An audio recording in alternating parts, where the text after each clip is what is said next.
that said, yeah, we're in it together. That's what the old labor movement used to be. I mean, I can remember as a kid in the 30s when the situation was objectively much worse. But then my family is mostly unemployed working class here in New York.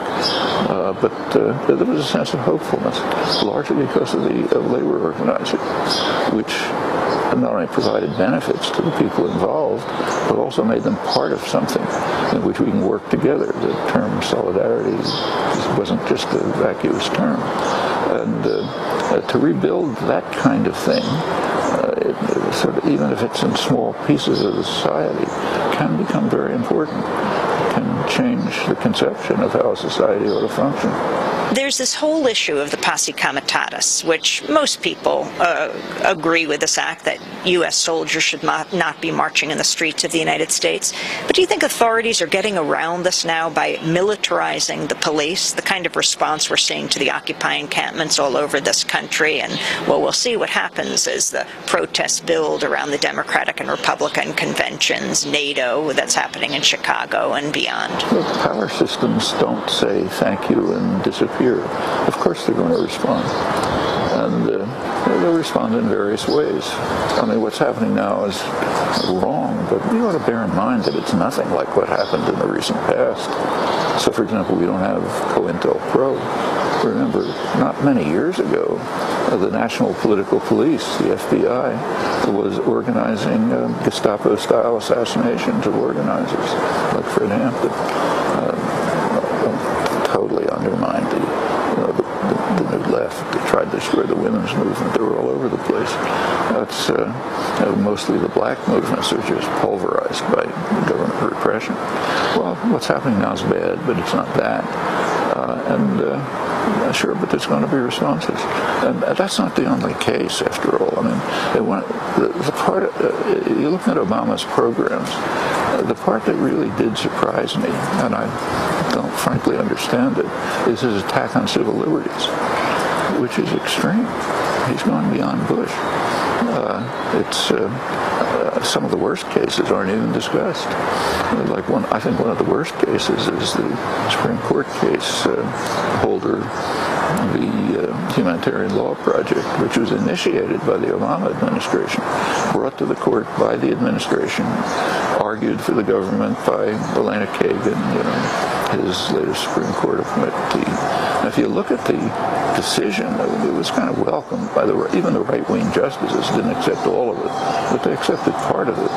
The crucial at issue was whether this group, Humanitarian Law Project, was criminally liable for giving material support to a terrorist group. The material support in question was legal advice to the PKK, Turkish group, giving them legal advice. That was material support. You read the wording, you and I, many people we know aren't liable under this. If we've met people who the government claims are terrorists, they don't have to give any reason for it. They just say you're a terrorist, like Mandela, for example. If you meet with them and you talk to them and you advise them, in fact, if you advise them to carry out nonviolent tactics, you're giving material support under the Obama interpretation of material support. Material support used to mean giving them arms or something, but it is extended by this to your speech to them. That's a very wide-ranging and ominous stand, and it was, I should add on the side, that the whole concept of on the terrorist list or being accused of a terrorist is something that should not be tolerated in a free society. I mean, I don't know, Mandela's a good example. If the government says you're a terrorist, that ends it. No recourse, no argument needed, no justification. They can put anybody they like on the terrorist list. The idea that they decide who's a terrorist is granting to state power, something we'd never have in a free society.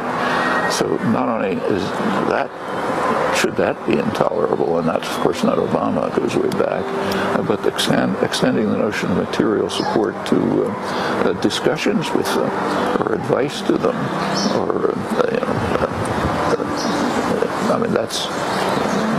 it should be beyond discussion. It's barely discussed. There are others that are pretty bad too, like the attack on whistleblowers. I'm sure you know, more whistleblowers have been under attack by this administration than all of American history put together. This is an attempt to strengthen executive power and executive privilege, keep it secret from the population. And it goes, NDAA is another case. I mean, it's not his initiative, but he should have vetoed it, I think. But all of these extensions of state power and violations of civil rights are significant, but we should bear in mind that we're a lot freer than people here have been in the past, and certainly a lot freer than in other countries. So it's bad, but we shouldn't exaggerate. There's plenty of opportunities to do things.